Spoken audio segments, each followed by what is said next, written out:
I don't know how much Mike introduced us just now. Hopefully it was awesome.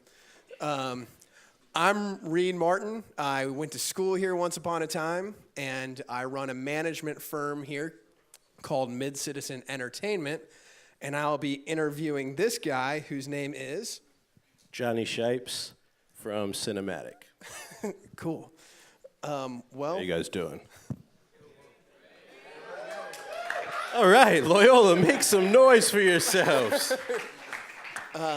So, what's Cinematic?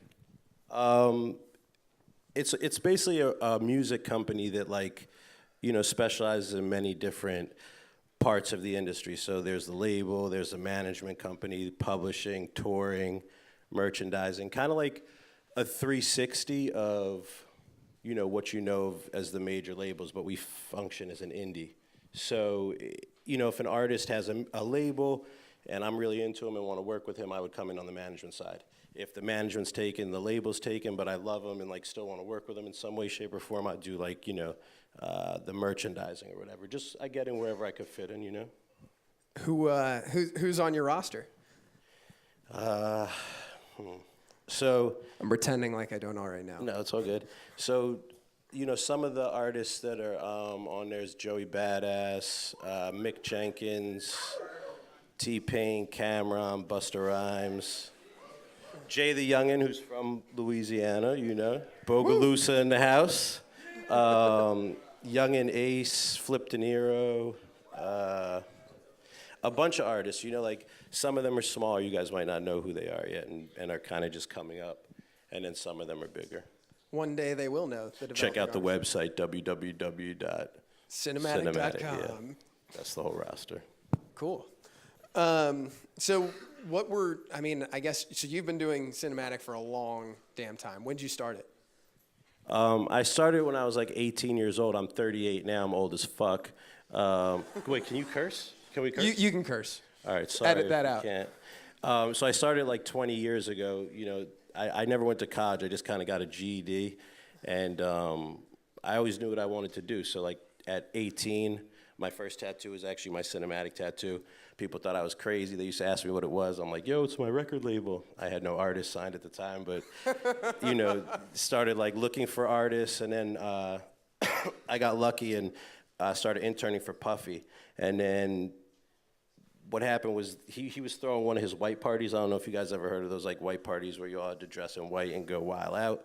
But he brought the whole bad boy out to the Hamptons, and they had no permits. So I was out there throwing parties already. I was like, I'll get you guys the permits. And with 2 hours, I got them the permits. Before I knew it, they were like, yo, come intern at Bad Boy. And I was 18. So I did that for a year and then just started finding artists. I would sneak in the studio every night and just look for talent till I found one. Who was the first signing? Anybody we know? Yeah, so I managed Foxy Brown and Nappy Roots through kind of their second part of their heyday, before, not that they ever fell off, they're both legends, but before they kind of, their careers went a little downward. And then I found High Tech, who's a really dope producer, and he was working with Dre and everybody, so I worked with him, executive produced his album. And then my first big break was Sean Kingston. So I found Sean when he was 14 years old. Yeah. And that shit was crazy because it was damn, you guys laughing at Sean Kingston or what have you? Shit. Did y'all have some I'm gonna let him know that shit. Damn. It gets cooler from there, I promise. But so when I found Sean, he was 14 years old, and honestly, he was like a rapper. We didn't even know. A lot of the music industry is about luck and preparation, and when that luck happens, you need to know what to do with it. So he was rapping until literally we were turning in an album with him rapping it the whole way through. Mm-hmm. And then we were in a session with Mary J. Blige, and he comes bursting in the door. He's like, yo, come out to the come out to the lounge. I got this new song you guys got to hear. And we're like, yo, Sean, we're in a fucking studio. So he's like, you got to come. And the Benny King record was playing on the radio, like the boom, boom, boom, boom, boom. That's the Beautiful Girl sample. And he just starts singing Beautiful Girls. We're like, what the fuck? We're like, you sing? He's like, yeah, I sing. You didn't know? And we were like, so we literally canceled that session that night, put him in a room. He cut Beautiful Girls. And at the time, I was managing DJ Felly Fell, who was like the biggest DJ on the West Coast, Power 106. I sent Felly the record that night. I was like, you gotta hear this shit. And like, we woke up the next morning and like Hawaii was playing it, LA was playing it, San Diego. It was like lightning in a bottle. It just like exploded. And then, yeah, from there I started like, that's when people started taking me serious. They were like, oh, he knows what he's doing, even though I didn't. But that luck, you know what I mean, was like, all right, cool. I'm gonna get in these fucking doors now, you know what I mean? Like, then the label started calling, and I wound up doing a deal over at Epic, which was like a bad experience for me.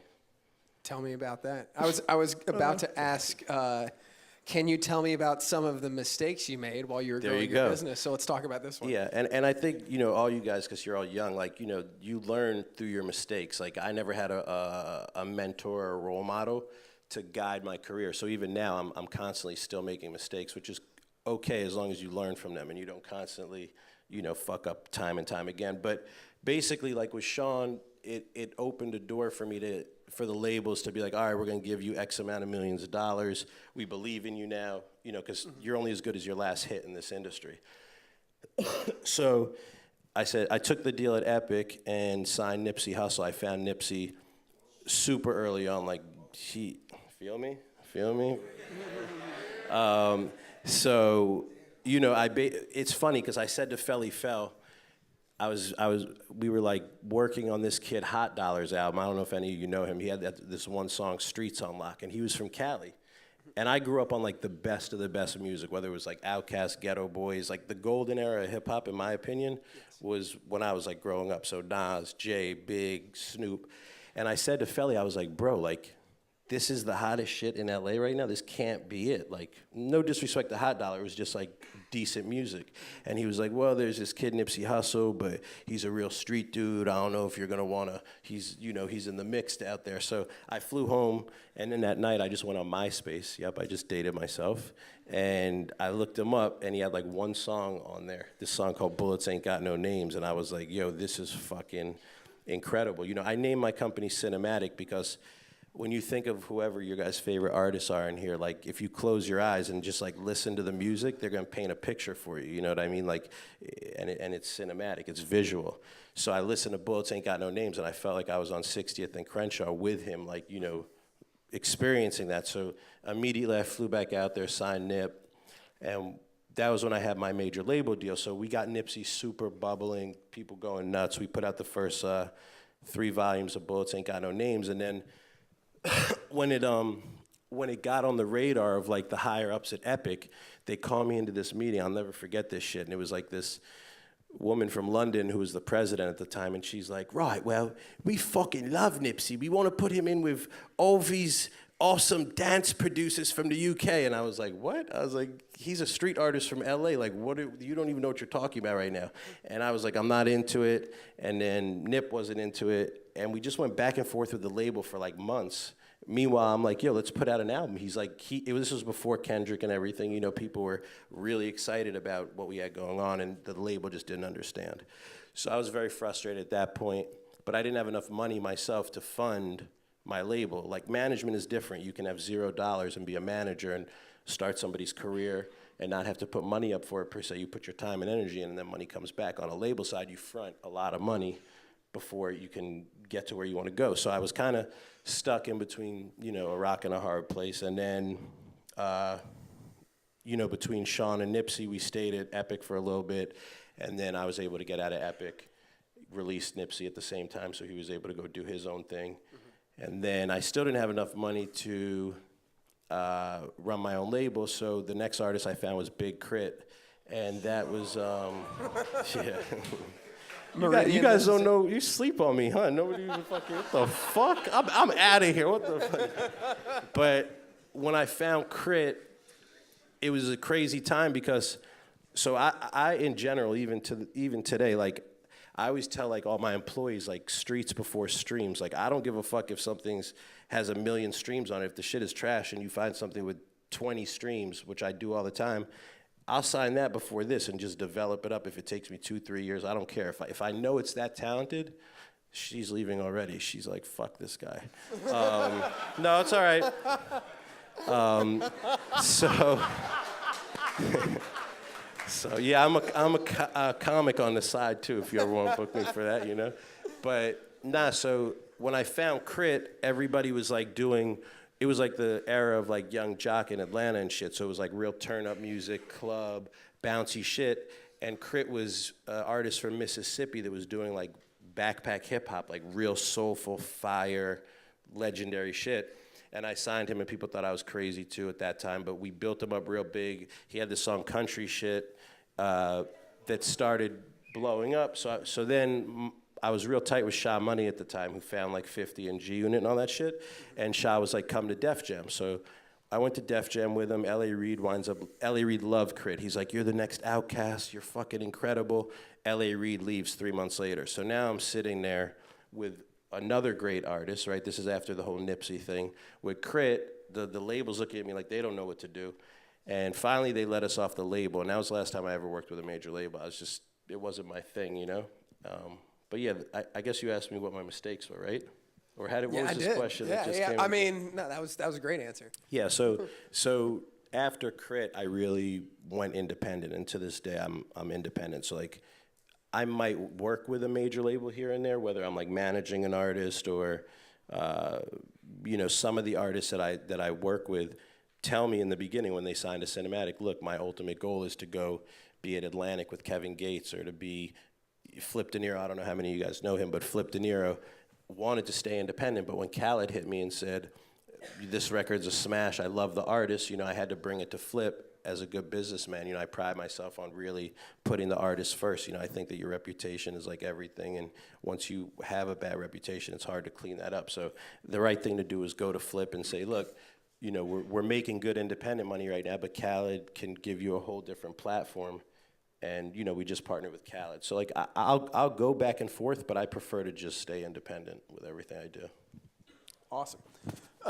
So yeah, I mean, you have talked about these artists that you've kind of grown from the ground up, and but you also represent artists, whether it's the label side or the management side, that have steady careers and have had careers for at least a decade. So Cameron, Busta Rhymes, T-Pain. Yeah, so Cam I've been working with the longest out of all the bigger like legacy acts, because first of all, I grew up in New York City, so Cameron to me is like one of the best MCs ever. You know, I love Cameron.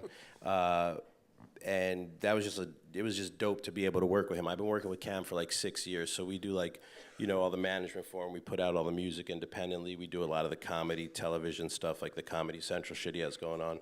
We're working on a comedy show with him right now, which is really funny. And then there's Busta Rhymes, T-Pain. So like basically, the way I choose like a legacy act is, you know, they can't be like too old or irrelevant, you know, because like to me that just, I try to balance like these really dope new kids, right, that I believe are going to be the next, you know, stars or legends in the game. And then if it's a legend I grew up on, that I'm a fan of their music, you know, I have to be passionate to work with an artist. I can't work with somebody just for money. It's just not my thing. I've tried in the past. It's just, it turns into a headache. Well, it's impossible. Yeah. It's tough to actually do it. It is. So Pain, when I started managing Pain, it was like 2 years ago. So T-Pain, you know, and he speaks about this publicly, so I'm not putting any of his business out there. He was in a really, really bad place. He had a ton of money stolen from him by old management and business managers, you know, 8 figures.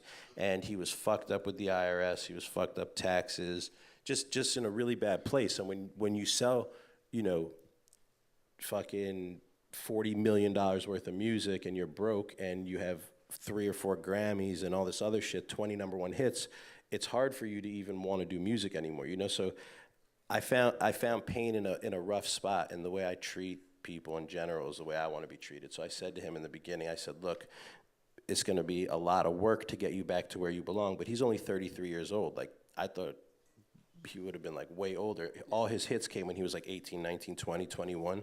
So, you know, I took on Payne.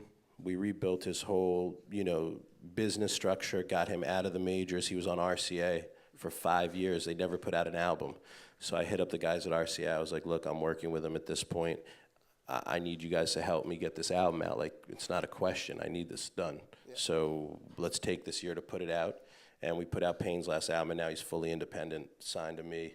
We're partners. I partner with every artist. So, you know, most people in this industry, you get signed to them, and then you're like in this fucked up deal where it might be like a 20-point, you know, royalty, 17 points, something like that. I do like true profit splits with the artists. You know, they own their master, stuff like that. So like I gave him the best deal, especially Payne, because he was signed during the real like fucked up time in the music industry where they own everything. You know, he had never even gotten a royalty statement. So we got him out of there. He's independent now, putting out his album top of next year. Sweet. And you know, yeah, we just cleaned everything up and like got him featured on a whole bunch of good new records, a Kodak song, a Kevin Gates record, Rick Ross, just like relevant again, you know? Yeah. What creatively on his own projects, he's been around a long time. What are you? Does he want to be going in a different direction? What do you do to in a different direction? Like how do you keep, you know, just legacy artists in general? Do you take a new approach with them, or? I don't know if it's new. So, you know, Cinematic is a pretty big staff company. We have about like 30 people that work for me at this point, and I have like all types of ill people, you know, whether it's digital marketing, regular marketing, content, creative guys, you know, merchandising. So like with somebody like a T-Pain or a Busta Rhymes or Cameron, you know, these guys have dates that like, if you say like, oh, 10 years ago on this day, Cameron dropped Killer Season, or, you know, T-Pain dropped Can I Buy You a Drink? We just try to reinvent that old stuff while pushing new good content forward, because, you know, I have no interest in just making money off of artists without like actually seeing growth. Right. Some people do that. I'm not knocking it. I just actually want to like win and like move stuff forward. So with Payne, a good example was like, you know, he had rhymed Wisconsin with mansion like yeah, there you go.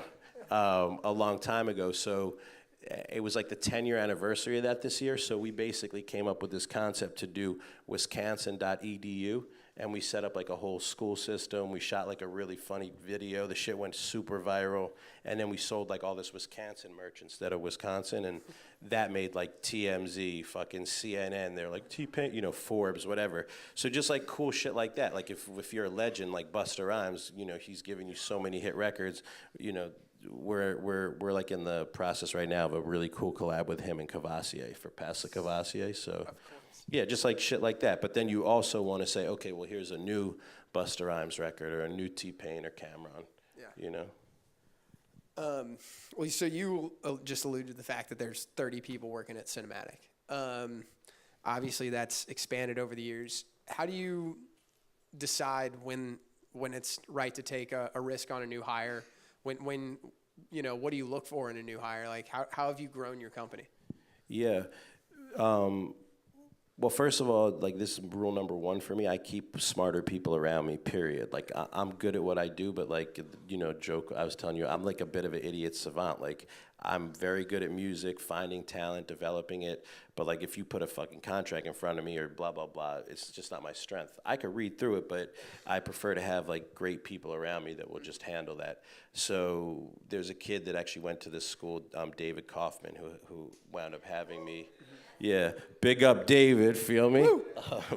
But nah, he had me come down here, but he's a good example because he interned for me, and the rest of the marketing team was just like, yo, this kid is really good. Sat with him before he came back to his last year of school, you know, understood what he did for me, and then based on other people on the team, you know, saying that they wanted him to be part of the team, I gave him an opportunity. So some of it is like hire by committee. Sometimes I'll bump into somebody that I like their energy. You know, no one showed me anything in the music industry. So like if I could do it, literally any one of you can. I know it sounds cliche, but it's just the truth, you know? So like if you see something in somebody, you're like, all right, this kid is hungry, or this kid got a great ear or whatever, you know, most of the staff, minus like the senior staff, are all young kids, probably like 20 to like 25, 6 years old, you know? So I just take shots as I like believe in people. I gotta fuck with them. I gotta like their vibe, and they gotta bring something to the table. Do you see some of those younger staff members that you hire, they get to a point where then they roll off and go to, like, and Cinematic was kind of their breeding ground where they... Yeah, and I hate that. I can't lie. So here's the thing, right? I want to see the best for everybody at the company, with or without Cinematic. You know, I think it's important to just build and grow and follow your own path. This year it happened twice to me, just because we do a really good job, like, building people up. And two of the younger kids wound up going, one to Def Jam and one to 300. And the kid from 300 already came back. Really? Yeah, so that felt good. I was like, all right. And then the other kid wound up leaving. But honestly, I wish nothing for the best for him, because that's part of his journey that either leads him back to me, or, you know, maybe he'll be a big exec one day and I need a favor from him. You know, I don't really look at it as like a fucked up thing. I think everybody's got to do like what's best for them. Totally. I guess beyond hip hop, what are you interested in musically? I love all music. Like, I literally was like the kid on the back of the school bus or the sports bus, like listening to like fucking Guns N' Roses, into like Beastie Boys, into Run DMC, into Aerosmith, into Ghetto Boys. My parents, and this is fucking crazy, they sent me away to fucking sleepaway sports camp at 6 years old. I was literally like this big, like the youngest kid in the whole camp. So like the older kids like took me under their wing, and they were like, yo, listen to this. And it was Ghetto Boys Gangster Love. I don't know how many of you know that song, but it's like super X-rated and shit. And I was like 6 listening to that shit. I was like, yeah, it was pretty fire. Then the next thing they gave me was like Beastie Boys and shit. And that summer, like, I'll definitely never forget, even though I was young, that was when like I really, really fell in love with music. And I just like all music. Like, there's some folk, country, singer-songwriter type of artists signed to me. We have some rock acts. I'm born and raised in New York City. Hip hop is what I live and breathe. So it definitely starts with hip hop. But, you know, like, to that point, right? Like, all of you in here, I don't know how many of you are like definitely trying to do music or whatever, but you never know what that little opportunity is going to be to get you to the bigger goal. Because if someone would have told me Sean Kingston would be the reason like I'm here per se right now, like, because that one success led me to being able to sign Nipsey, which is an artist that like I would listen to on a daily basis. I wouldn't listen to Sean Kingston music on a daily basis. Did you have a Sean Kingston ringtone? Honestly, I probably did. We were talking about ringtones the other day. You guys are a little young for that. But yeah, I definitely had all the ringtones and shit like that. What do you look for when you're signing new artists?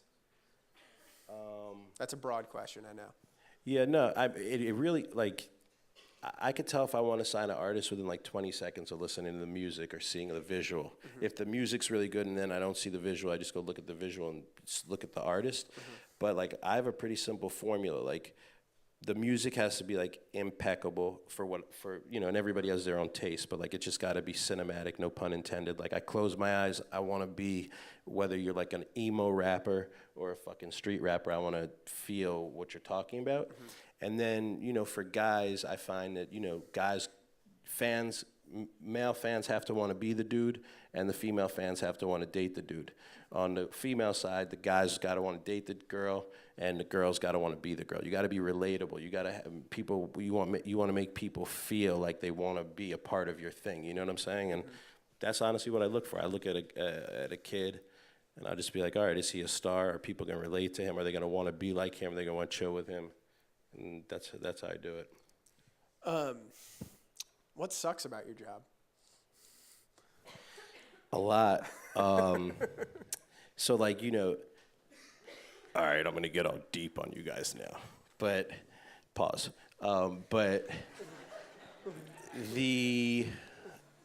So I got into this for the love of music, like, legitimately. Like, that's the hashtag I run with. It's like this neon sign when you get to my office. I literally started doing this because I loved music. It was never like about, oh, I want to be the biggest, or I'm trying to have, you know, 1 million records sold. I just love music. And then as you start to become successful in music, you know, the whole more money, more problems shit that Big said is really true. The more success you get, you know, you'll have people that either envy you, hate on you for no reason, which is just a small part of it. When you have a staff of 30 and 20 artists or however many, let's just say in the whole ecosystem of my life, 60 people, that depend on me on a daily basis or whatever, it starts to wear thin at you, you know, because I literally got into this to produce music, make music, and put out great music. And then when the business gets into it of like, oh, you didn't close the producer deal, and now you're getting sued because you forgot to pay this person, or whatever it is, you know, I'm just giving a random example. The business side is what I don't like. It's just, you know, it's difficult. I like making music. I like doing it because I love what I do. So, yeah, that's kind of what I hate. I would just say, like, kind of the pressures that come with dealing with so many people that you're responsible for. Awesome. And then you're fucking lawyers, too. It's a whole other goddamn conversation. But most of your job is still stuff that just you psyched to wake up. Yeah, definitely. I like, that's why I have so many people that work for me, because I surround myself with people that hopefully handle all that, you know what I mean? And I'm able to wake up. I love talking to all the artists. Like, I don't want to get it confused. Like, I love my employees too. Like, it's a big family. Like Cinematic, if any of you guys ever need an internship, you want to come to New York City, you come see the place. It's a firehouse, like a 3-story one that I rebuilt. The shit is sick. It's a great environment there, you know.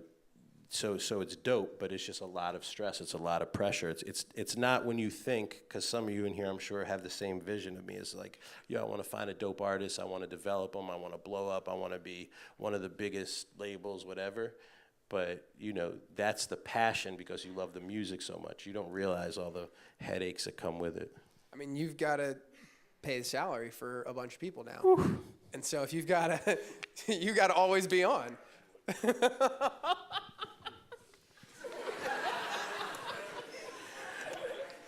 Got my biggest fan right here. Yeah, no, the salaries, they're real. Mm-hmm. So I've got a bunch of other questions here still, but if anybody has questions, let's just start getting them going. Yo, so coming from the artist side, like I know you said a lot of things that kind of suck about the job, but what can we as artists do to make your job easier to that process of us growing and developing? As an artist, you're saying? Yes, as an artist. Yeah. Well, it always helps, like, and I try now to get into business with, like, artists that have a team, whether it's a manager, you know, a right-hand man that believes in them, you know what I mean? It's not that, and I don't want to be misquoted because I really do love my entire staff. I love my artists. If you ask them about me, if you ask their families about me, they tell you how close I am to all of these people, you know what I mean? So it's not that, it's just like, you'd like to see any artist be progressive with what they're doing so that they match your efforts. So basically, if I have a project manager on are you an artist? Yes. So let's just say it was your career, right? I'd have a project manager working with you. I'd have a marketing guy working with you. I'd have a digital marketing guy working with you. There'd be somebody from the creative team, a content person, right? So that's like 6 or 7 people working for you, plus me working for you, right? And being able to get me on the phone, talk to me. I want to see the same, like, drive from you and your team as myself. You know, I don't drop many artists because all the artists that I sign, I love their music, so I try to get them as far as they can. Not every artist is going to be a fucking platinum selling artist, but if I love the music, that's just as important. I want to work on something. You got to find a balance, right?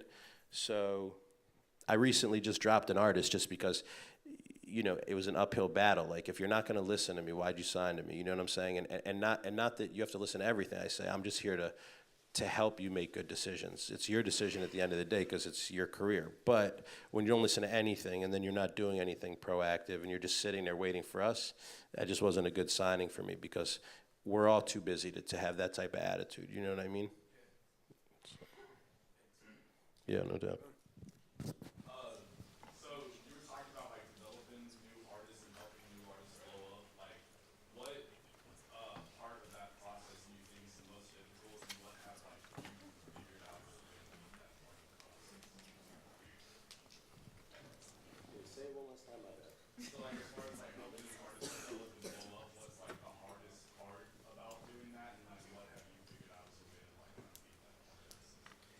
So blowing an artist up is straight luck, just so you know. Like, anybody that tells you different is a liar.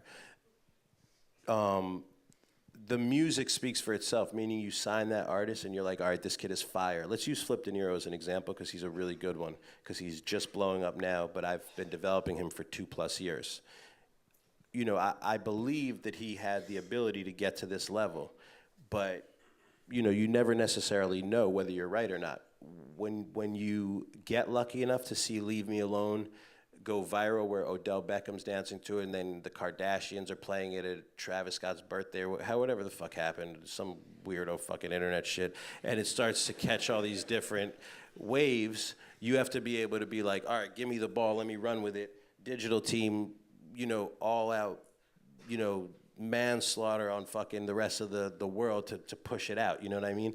I don't know that there's like a difficult part to it. I think you just have to, like steady yourself, you know what I'm saying? I have some young kids signed to me right now, they're like 17 and 18, right? And they've been signed to me for a year.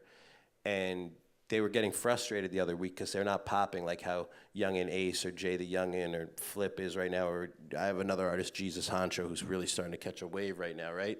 And they came to me and they were like, yo, like, you know, what are we doing wrong? I don't get it. Why aren't we bigger? And I explained to them, like, this is a process. You know what I mean? You put out a first project and you see where the pocket of fans are. You know what I mean? You see, like, who actually cares about your craft. And then you dive deeper into that. And then eventually something's going to happen that if, you know, the luck is on your side for that particular artist that you take and you run with. That's the hardest part is, like, pushing through till something happens. Like for me, I'm the one spending all the money, right? So like, let's just say I'm $150,000 deep in on Flip, right? And nothing's happened yet. But Tory Lanez just asked Flip to go on tour with him, and I gotta pay $60K on tour support, right? But he's gonna go to 50 different markets, and I got Leave Me Alone working because it's gone a little viral, but it's not big like how it is yet. I have to roll the dice at that point. I got to be like, all right, well, this is the moment I've been waiting for. If I could get him in front of 60 different cities with this song going, and that's those numbers aren't real, but that's a real example. And I rolled the dice and did it. So I think the hardest part is just like when there's a spark, knowing what to do with it. Does that answer your question? All right, cool. Let's go here and then we'll go there. As someone who is very passionate about the music side of things, but had difficulty like this business and more tedious stuff like that in the beginning. Before you have people on your team like to kind of help you with that in the early stages, how do you kind of move through that business shit? It was a mess. A fucking mess. Yeah, if you only knew. I literally, till like 2 years ago, only had like a staff of 4 or 5 people, and they were my homies that like would sit on the couch, get high with me all day, and fucking, you know, be like, yo, this is fire, let's blat. Am I not supposed to be saying shit like that? Okay, yeah, you know, this is me, you know, you asked me to come talk, I'm just gonna talk to you the way I talk. Yeah, and like it wasn't many people, you know what I mean? And then after a success or two, you start to say, where am I gonna put this money? Am I gonna go buy a crib or a car or jewelry or whatever the fuck? You know, that wasn't where my goals were. My goals were like, all right, I'm gonna take this money and I'm gonna put it into cinematic, and now that I have a X amount of overhead, I'm gonna go hire these type of people. So it wasn't easier. It doesn't get easier. If you don't have that strength, then that's just not your strength. Like no one is fucking the same as the next person. You know what I mean? You got to identify your strengths, and then you got to put the right people around you. So there, and then we'll go all the way in the back. How did the official and physical release of Joey's 1999 really come to happen? How did it like come out on vinyl and stuff and Spotify? There was like a ton of samples in that album, so when we put that out, it was just a mixtape. That's what blew them up, you know what I mean? We put that out and people were like, yo, this is amazing, great hip hop, pure, but we couldn't clear the samples. That was like another point, and you know, we needed probably like $500,000 to clear those samples. So we were just, yeah, some of them are, especially when you blow up and put something out and then you want to clear it, they're like, yeah, we'll clear it for you, but we know you're making $50,000 a show, give us real money. So it took a long time, and then Joey's team, I think his manager and probably his lawyers just put it together and like, you know, put the vinyl out, and now it's on Spotify, which is a good move because it's going to stream for his career, you know? That you usually would recruit your own people and search for a sound, but did you ever have any artists kind of like come to you with their work in search of, I guess, like your talent? And I'm sure this is a dumb question. No, it's not a dumb question at all. Yeah, that happens all the time. And I listen to every single, and I know no one's going to believe this, I listen to every single piece of music that gets sent to me. It might take me 2 weeks to get around to it, but I have a system where whether it's the A&Rs that work for me, you guys, if you take my email after this and you got an artist you want me to hear, I listen to every single thing that gets sent my way because you never know when and where you're going to find something. You know, this new kid that I'm super hype on, his name's Jay Grams, right? He's dead nice. Like, a lot of people are like, oh, and I grew up in the era of Big L, so I'm not saying he reminds me of Big L, but others are like, yo, he's like a new Big L, right? Which is a very high statement on lyrics. I found him going into, you know, your DMs and then those other DMs of people you don't follow. I even scroll through those shits and I'll see, you know, everybody's like, yo, check this out, check this out. I might not check everyone, but if something grabs my attention and he was like, yo, I'm 16 from Baltimore, I was like, all right, let me just see what this was, and I wound up signing him. So, yeah, people definitely send me stuff. I've signed people like that. I've signed people off how I find it, just normally. Did that answer the question? Cool. How does an artist put themselves in a situation where they're on your radar? I know that's, but you know what I mean? Like, I know how people get on my radar. How do they get on yours? How do they get on yours? No, not even. I'm serious. Yeah. If you're starting to sell tickets in New Orleans, I've got a few talent buyers that will hit me up. There's not much management or music business infrastructure. See, that's really interesting because I never get hit up by the agents. Never. Like even recently, one of my good agent friends, I brought a big artist to him, you know, and still to this day he hasn't like returned. Not even the favor. I was really doing it more for the artist and the manager. They're my homies. But I've actually never had agents be like, yo, you should check this out. Tickets are this, tickets are that, which is cool because that's a good idea. I usually find artists by like my A&R team is really good, and then I just like scour through it. I just like look and like, you know, I feel like by the time like tickets are selling or there's like a major buzz on an artist, it's too late for me because I'm not in the game of trying to go pay somebody $500,000 to sign to me. Right. I want to say to them, look, you're dope as fuck. I know I can break you over the next year or two. Here's money to make sure that you're straight for the next year, right? You don't have to work. You know, this is enough for you to do what you got to do. And then I put a bunch of money into the marketing and the recording and the development, get them really big. And then at that point, based on the way the new current music industry is, there's a lot of money to make. Like, you know, you have your merchandising, you have your streaming, you have your masters, your publishing, touring. So if I do my job right, and let's use Joey as an example because he's an independent artist, right? Like, he's making whatever, you know, really good money on the road, right? He's making a ton of money doing merchandising, right? And clearly a ton of money streaming. And when you're only splitting that with me versus the distribution and the label and the points and everything else, that's real money. At that point, you know, I say to the artist, look, do you want to stay independent or do you want to go get a big bag from the majors? You know, 2 artists this year, because I'm a partner. I'm an entrepreneur at the end of the day. So you could say Cinematic's a label, and we are. That is a piece of it. But at the end of the day, every artist that signs to me, I'm a partner. I'm never going to tell you you can't go anywhere else but Cinematic. I'm flexible enough in my business model because all I want to do is put out great music and win and make money, obviously. But I want to keep the artist happy. So if an artist comes to me and says, yo, Shipes, we had a great run. You know, we made $2 million together, but I need to go to Atlantic right now. I want to get $3, $4, $5 million up front.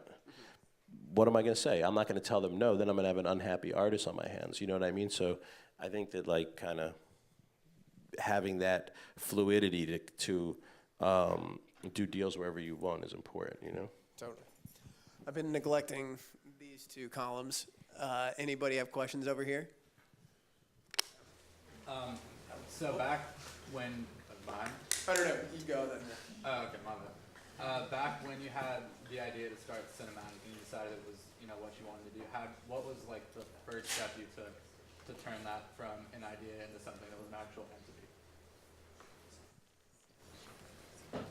I got the tattoo. Feel me? Then I used to look at it every day and be like, shit, I better make this really fucking happen. That's actually a true story, because it was like 17 years old. I have another tattoo that says, if people don't laugh at your dreams, you're not dreaming big enough, because I used to tell people what this was, and they'd be like, yeah, all right, we'll see you later. But I guess fucking, you know, the first step was trying to find an artist, you know what I mean? Like, I wanted to do it. I didn't know how to do it. I started off as a producer DJ. I used to DJ like mad clubs and produce for a bunch of artists and stuff. And like, I just like pushed myself to find somebody that would take a chance on me, you know. And it started with really managing DJs, and then producers, and then I got up to like the Foxies and the Nappy Roots stuff. So, your question was how did I do it, right? Yeah, like What was the first step? Yeah, it was literally just like believing in myself enough to go broke for it, you know what I mean? Like literally, like I used to have $0 and have to walk to fucking Bad Boy from my crib in the morning, because at that point I was just hustling. So whatever money I had would go into trying to just live. And you just gotta follow your dream. And the only difference between me and anybody else is that I just kept pushing. Like there were literally, and I know this sounds like cliche, there were many days where I didn't have enough bread to make it to work and eat. But I didn't give a fuck. Like, that was just it. Like, if Puff used to tell me, and this is a real story, carry this cardboard box of Sean John clothing, okay, I'm really dating myself now, right? All the way to whatever street in the pouring rain, I did that shit, and the cardboard box broke in half. There was Sean John all over the street. I had to fucking find a garbage bag to put it in, by all means necessary. Because if I didn't come back and handle that, maybe I wasn't going to be allowed at the studio that night or whatever. You just never know, you know what I mean? And you just got to push yourself till you find something that works, and then it clicks, and then you got to keep pushing. I had a question. What was like the most inspiring or like rewarding part for you, either like in your own personal career or through another artist that you've had so far? That's a good question. There's a few like that I just like remember, because another thing that's hard with this job is you get so caught up in everything you're doing that you don't get a moment to like step back and be like, damn, like look at this shit. Like, fuck, I started from, you know, wherever I started at 16, 17 years old to this. I think one was when Crit got asked to come to perform at like, there's like, I forget the name of it, but there was some like big Apple situation in Silicon Valley. They had like this huge thing, and it was like Adele, someone else big, and then Crit. And I was just like, what the fuck? I was just like, this is so ill, you know? And then another time I started this thing called the Smokers Club, which is a big marijuana brand. And yeah, if any of you guys want to get high, I will smoke your fucking boots off. But all right. Oh, yo, I like how the lights turned on for the weed shit. That got like everybody fucking like, word? Oh, okay. Now we're getting into some shit I really want to know about. I love that. But so I started. Why did the lights go up? I like the lights up. I I'm just have curious. no idea. I said weed, and it was like,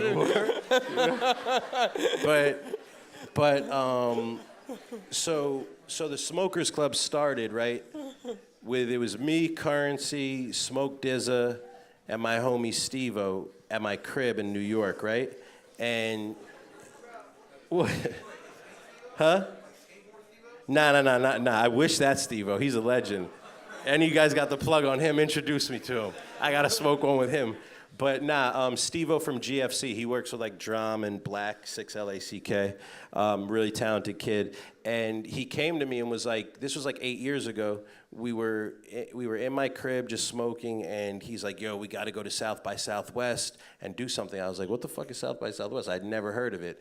And we wound up going down there and doing this thing called the Smokers Club. And it was just a show, and it was like, it was so early on, like the first artist to perform was Kendrick. Like he was like that small. The biggest artist was like Devin the Dude, Wiz, maybe. Like I'll show you. You guys should just look up 2010 South by Southwest Smokers Club. The lineup is like, you'll be like, what? How was this guy before this guy? And that's how small some of these kids were.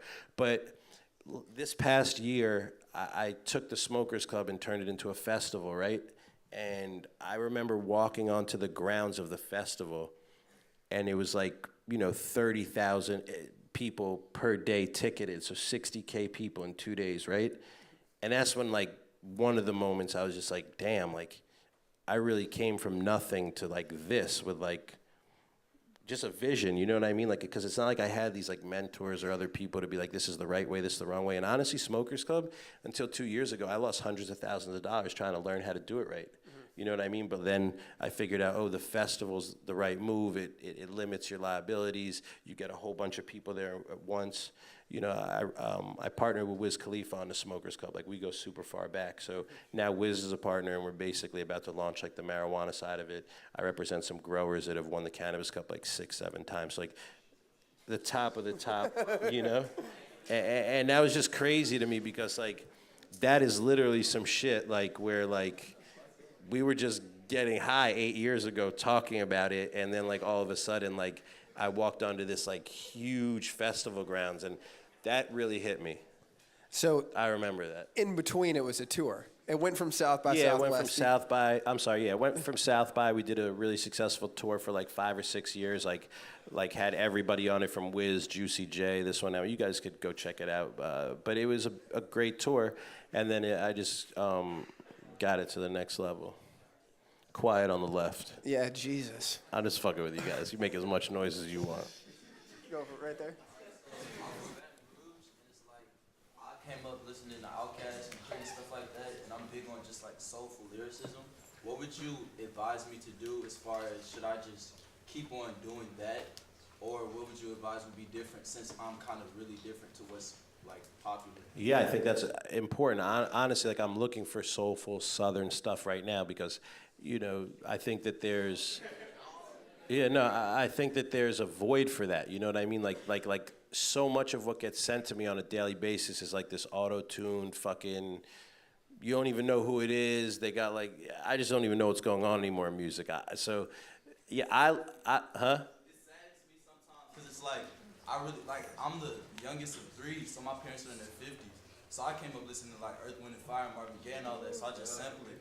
And then I like lyricism, so it's like, it saddens me sometimes to what I listen to on the radio, but I know like what I'm doing isn't like trash, you know what I mean? Yeah, nah. So I don't know. Is that what we do here? All right. I'm going to go home with that one. That's how I'm going to get my staff's attention from now on. I'll be like, no, that's dope.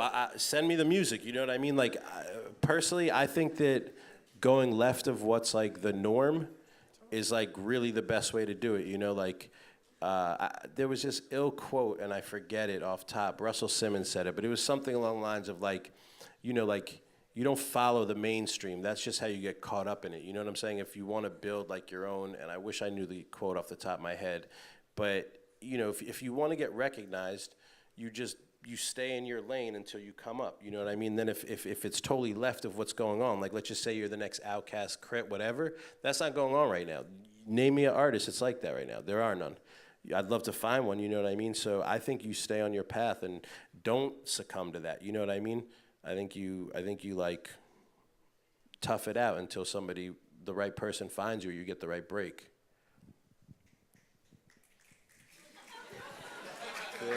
Feel no, I mean. Few more questions, then we're out of here. Hello, I'm Emma. What's up? Hey, Reed. I'm an aspiring manager. Do you have any advice for somebody? Yeah, I think, so a manager, first of all, the first thing you want to build with that artist is their trust. You know what I mean? There's nothing more important than that. I don't understand how managers steal from artists, because you have to look at this person in the face every single day.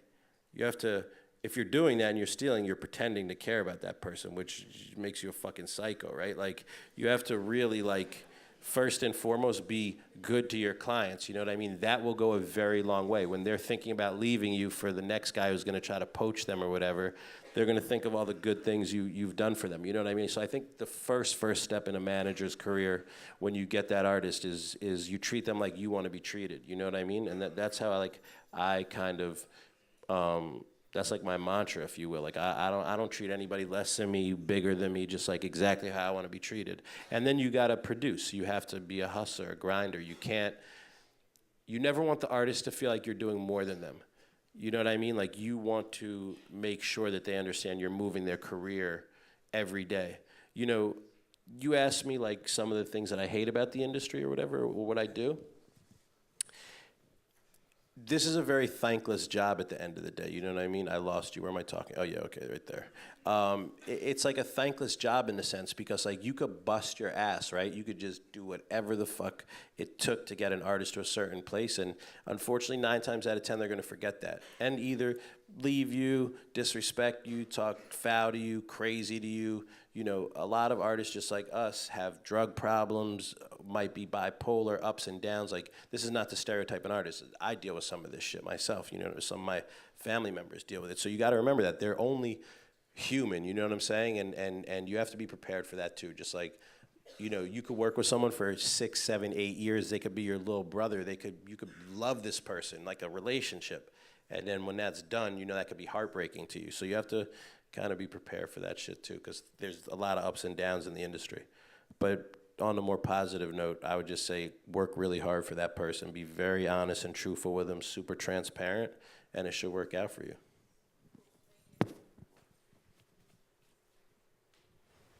I'm still kind of confused on the whole weed aspect of your job. So am I. Yeah, so, I mean, what's your confusion? I'll clarify for you. I know how it started, you hanging out with your friends, but then like, then you're in South by Southwest, and now you're building a big festival. Where are like the in-between grounds? Yeah, my bad. I skipped through that. I made it sound mad easy, right? I was like, yeah, I got a big ass weed, man. Who wants to get high? Nah, so, okay, so you're basically asking like how the Smokers Club evolved? Exactly. Right, so I'm never gonna say we were way ahead of the curve with marijuana because that's just disrespectful to Snoop, Willie Nelson, this one, that one, right? There's always been those gatekeepers, if you will, or people that meant a lot to the marijuana culture, right? So I've been smoking weed since I was like 13 years old, 14 years old, whatever, right? No, I have. Most of you guys who smoke have been smoking now. Don't act all innocent because you're in a fucking classroom right now. So it was always like part of my lifestyle and culture. He's doing even more than that. Is that like the extra special, like this thing? That's like when you're super excited, you go into the whole shit. All right, I'm walking out of here with some real gems. So basically, it started by just me and some friends at my crib in New York City, right? To give you a little background on me as a weed smoker, right? Like I've been successful since I've been like 26. With enough money to not get evicted from houses since then, right? And because of my weed smoking habits and my friends' weed smoking habits, I've been evicted from like 8 houses, okay? From 26 years old on. So I was always a heavy smoker. We always just used to smoke. My friend told me about South by 8 years ago. We went, did this big ass show we called it the Smokers Club. And I had like, you know, I utilized the relationships I had with some of the guys like Wiz and Devin the Dude. They all came, we did a big show. We left South by, and then everybody started hitting me, being like, yo, do another Smokers Club. I didn't even fucking, honestly, like, and that's the thing, most of your guys' success is gonna come when you least expect it and be like, damn, another question already? Okay, my bad, go ahead. So like, Smokers Club is now becoming like an event you put on, like low-end theory in a sense, where it's really faced with pot, but like music at the same time, and kind of has that central theme. Well, it actually is the opposite way. So I didn't get into the marijuana industry, like growing and like saying, okay, I'm gonna package marijuana as Smokers Club OG or Smokers Club this till literally this year. All I did was the music side, right? Because really, Cinematic is what stems off all my companies. So it was very easy for me to go put a tour on or go put a festival on. And more recently, like when I really saw some of my friends making a shitload of money, Burner with cookies and other people, I was just like the Smokers Club brand is a very big brand in the marijuana community. So I got with some of my friends that were the growers and just said, look, let's start doing this fully legally. I want to start with like XYZ strains. So now we're getting ready to like launch, you know, the cans, the marijuana cigarettes, the we have like a collab with Rolling Raw coming out. He's on a roll. He got more. You're gonna take my business model and fucking start the weed club tomorrow, and I'm gonna be out of business. I see it already. I respect it. So if you're based in New York, I don't know what the legality of marijuana is there. Are you trying to spread it more to the states that are fully recreational? Nah, I'm not getting into any of the politics of it. I'm just being real with you. I'm just where it's legal. I'm gonna go do what I want to do. Like as it gets legal, other places I'm down to explore it. But really, Cali, Canada, Denver. That's where we're gonna start. You know. Yeah, no doubt. Last question right here. If you are from New York and interested in the internship, You said if I am from New York. if you are from New York and interested in the internship, like how would you go about contacting me for that? I'll leave like my email or something before you get it from me. But yeah, you'll get the internship. If you come and fuck up, you'll get kicked out. You're gonna have a line of kids after this. All right. He wants to ask a question too. I don't know what the. Nah, screw it. Just keep going. You do. First of all, thank you so much for coming. No doubt. Thanks for having me. I appreciate it. Well, thank you. Thank you. I was preferring some snaps, you know. No. You name like a shitload of things that you do. How do you organize your time with all of that? So I have again a great staff, like really good. Like that's the thing is like I think you guys could tell a little bit. I'm like a real fucking joker. I have class clown tattooed on me because in high school, right? They named me class clown, not most likely to succeed, which I love. That's fine. That was all good. But like I keep a really good team around me. You know what I mean? I have an executive assistant, a personal assistant. I have like a lot of people that just keep me in line, to be honest with you. Otherwise, I would really just be joking around all day. That's the truth. Did that answer the question? All right, yeah. People remind me of what I have to do, and then I just go beast it out real quick, you know? All right, truly last question here, and then if you have any others, just come ask Johnny afterwards. Yeah, at the smoke session down the block, I'll be fucking posted. I